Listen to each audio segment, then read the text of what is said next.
One of the quiet misconceptions about the Viking world is that its material culture was crude and short-lived, dependent on brute force rather than refinement.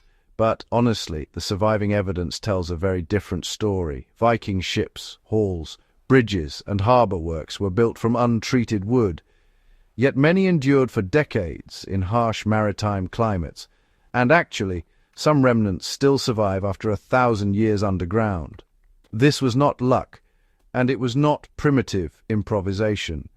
It was the result of deliberate material choices, environmental knowledge, and labor-intensive methods that modern construction often ignores. If you value careful historical analysis over myths and shortcuts, this channel is built for you. Subscribing helps keep long-form, evidence-driven history alive, especially topics like this that sit between archaeology, survival knowledge, and military logistics. With that said, let's move directly into how Viking timber actually lasted and why it mattered. The durability of Viking timber began long before an axe touched a tree. Viking wood preservation started in the forest, not the shipyard. Scandinavian builders selected trees with an eye for growth patterns, resin content, and exposure to wind and cold. Trees were often felled in winter when sap content was lowest.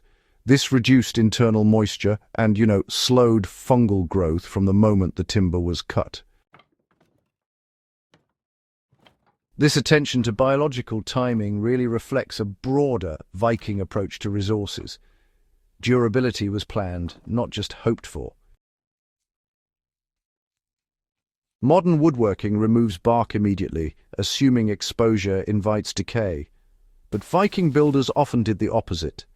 In some applications, especially posts and ground contact beams, bark was left on during initial curing. This slowed moisture loss, prevented cracking, and discouraged insect infestation during the vulnerable drying phase. Sapwood, which is usually discarded today, was sometimes retained when resin-rich species were used. Resin acted as a natural preservative, sealing internal pores. Archaeological finds from stave churches and early longhouses show that this method significantly extended structural lifespan, especially in cold, wet environments. These decisions weren't universal or careless. They were situational, applied when conditions favored preservation over aesthetics.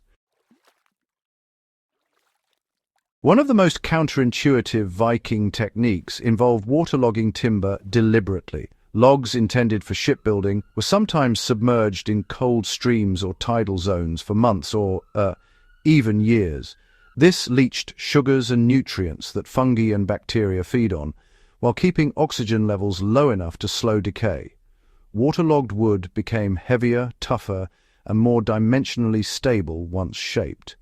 When later exposed to air and sealed with tar, it resisted rot far longer than untreated dry-cut timber. This method explains why shipwrecks recovered from Nordic waters often show remarkable structural integrity.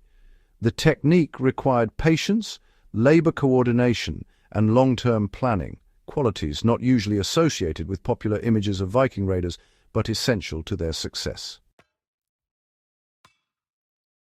Pine tar was the cornerstone of Viking wood preservation.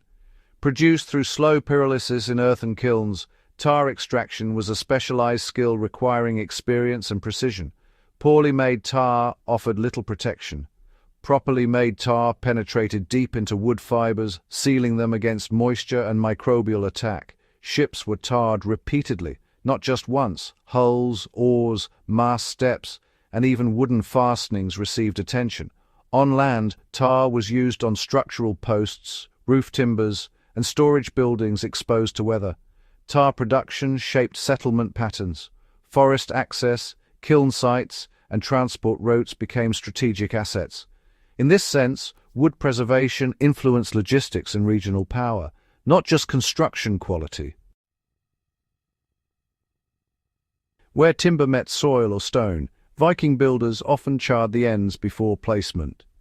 Light surface charring closed pores, killed surface organisms, and created a carbon layer resistant to moisture and insects. This practice is still used in traditional Japanese architecture and has proven effective across cultures. Charring was especially common for fence posts, dock pilings, and foundation supports. Archaeological evidence from Scandinavian farmsteads shows posts surviving centuries longer than uncharred equivalents. The method required restraint. Overcharring weakened structural integrity. Proper charring was slow and deliberate, another reminder that Viking construction favored discipline over speed. Viking buildings shed water aggressively.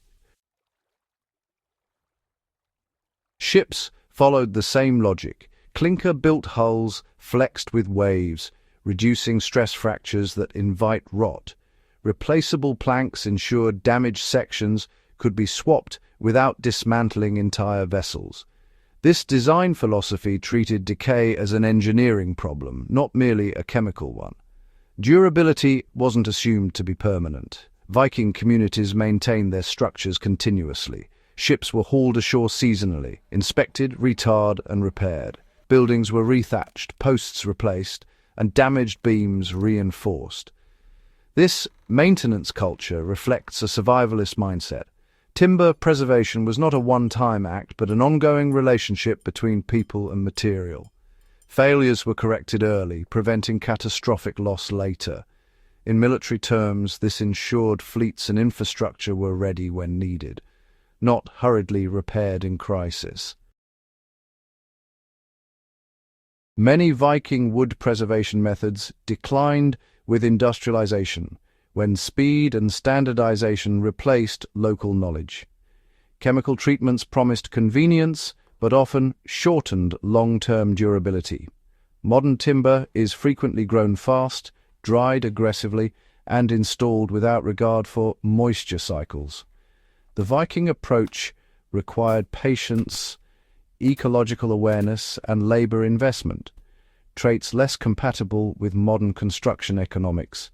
Yet the archaeological record suggests their results were often superior.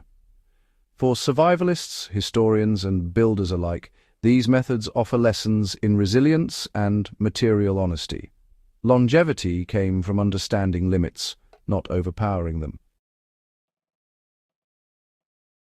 Remembering how Vikings preserved wood is really about remembering how they thought.